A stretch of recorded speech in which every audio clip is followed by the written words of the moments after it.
آخری مغل فرما روا بہادر شاہ ظفر کے شاہانہ دسترخوان پر چاول کے پکوانوں میں یخنی پلاؤ، موتی پلاؤ، نکتی پلاؤ، نور محلی پلاؤ، کشمش پلاؤ، نرگسی پلاؤ، لال پلاؤ، مظفر پلاؤ، فالسائی پلاؤ، آبی پلاؤ، سنہری پلاؤ، روپہلی پلاؤ، مرغ پلاؤ، بیضہ پلاؤ، انناس پلاؤ، کوفتہ پلاؤ، بریانی پلاؤ، سالم بکرے کا پلاؤ، بونٹ پلاؤ، کھچڑی، شوالا اور قبولی ظاہری۔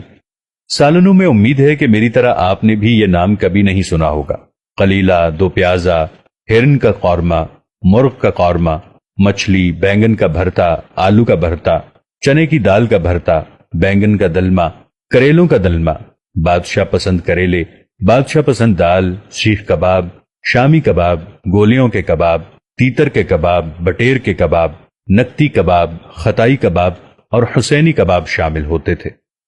روٹیوں کے یہ اقسام شاید آپ نے انٹرنیٹ پر بھی نہ دیکھی ہوں۔ چپاتیاں، پھلکے، پراٹھے، روغنی روٹی، خمیری روٹی، گاؤ دیدہ، گاؤ زبان، کلچا، غوثی روٹی، بادام کی روٹی، پستے کی روٹی، چاول کی روٹی، گاجر کی روٹی، مصری کی روٹی، نان، نان پمبا، نان گلزار، نان تنکی اور شیرمال۔ میٹھے کی طرف نظر ڈالیے۔ متنجن، زردہ مظفر، کدو کی کھیر، گاجر کی کھیر، کنگنی کی کھیر، یاقوتی، نمش، روے کا حلوہ، گاجر کا حلوہ، کدو کا حلوہ، ملائی کا حلوہ، بادام کا حلوہ، پستے کا حلوہ، رنگرتے کا حلوہ۔ اب ذرا شاہی دسترخوان کے مربوں سے بھی باخبر ہو لیجئے۔ مربے ان قسموں کے ہوتے تھے: آم کا مربع، سیب کا مربع، بہی کا مربع، ترنج کا مربع، کریلے کا مربع، رنگترے کا مربع، لیموں کا مربع، انناس کا مربع، گھڑل کا مربع، ککروندے کا مربع، بانس کا مربع۔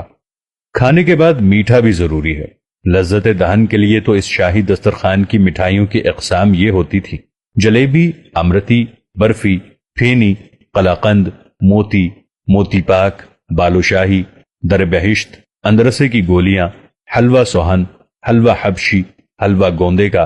حلوہ پیڑی کا، لڈو موتی چور کے، مونگے کے، بادام کے، پستے کے، ملاتی کے، لوزیم مونگ کی، دودھ کی، پستے کی، بادام کی، جامن کی، رنگرتے کی، فالسے کی، پیٹھے کی مٹھائی اور پستہ مغزی۔ یہ مزیدار رنگا رنگ کھانے سونے اور چاندی کی قابوں، رکابیوں، تشتریوں اور پیالیوں میں سجے اور مشک، زعفران اور کیوڑے کی خوشبو سے مہکا کرتے تھے۔ چاندی کے ورق الگ سے جھلملاتے تھے۔ کھانے کے وقت پورا شاہی خاندان موجود ہوتا تھا۔ جس وقت یہ فضول لوگ اس قسم کے کھانوں سے لطف لے رہے تھے، اس وقت تن کے گورے من کے کالے انگریز اپنے لشکر اور توپوں کو سیقل کر رہے تھے اور جدید سہولیات سے مرصع کرنے میں مصروف تھے۔ اور تاریخ گواہ ہے کہ شاہی خاندان کے ساتھ پرتکلف دسترخوان پر لذت کام و دہن میں مصروف رہنے والے یہی بہادر شاہ ظفر رنگون کی جیل میں سوکھی نان کو پانی میں بھگو کر کھا رہے تھے۔ شاید آپ کو ناگوار لگے، لیکن یہ ایک زمینی سچائی ہے۔ اس کے برعکس ایک 65 سالہ بوڑھی انگریز عورت گولڈا میئر، جس کو تاریخ آئرن لیڈی کے نام سے یاد کرتی ہے، جس نے عربوں کو آگے لگا کر بھاگنے پر مجبور کیا تھا اور اپنی شرائط پر صلح کی تھی،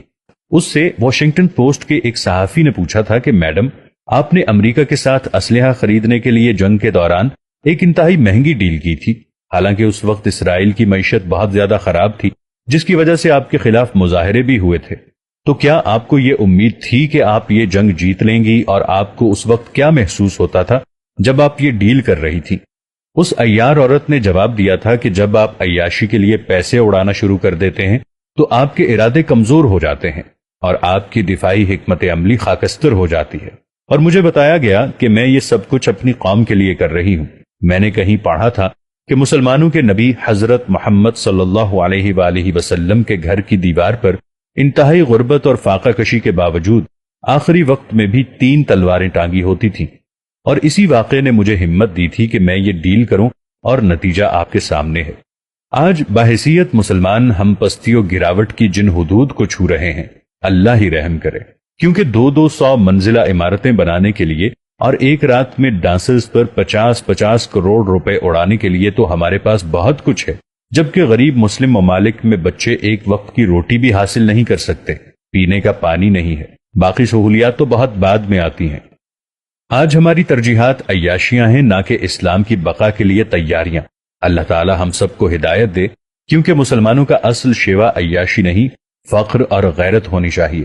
موجودہ فلسطینی معاملے میں بھی بالآخر جیت اسرائیل ہی کی ہوگی، کیونکہ ہمارے مسلمان سربراہان کے ناپاک اجسام کو گندگی کے ڈھیر اور عیاشی کے سامان امریکہ اور اسرائیل ہی فراہم کرتے ہیں، اور یہ بے غیرت اس کے بغیر رہ نہیں سکتے۔ اسی کا نتیجہ یہ ہے کہ آج متحدہ عرب امارات کے عیاش سربراہان مملکت نے اسرائیل جیسے مسلم دشمن ملک کو نہ صرف یہ کہ تسلیم کر لیا ہے، بلکہ ان کے ساتھ مفاہمت و معاہدے بھی طے کر لیے گئے ہیں۔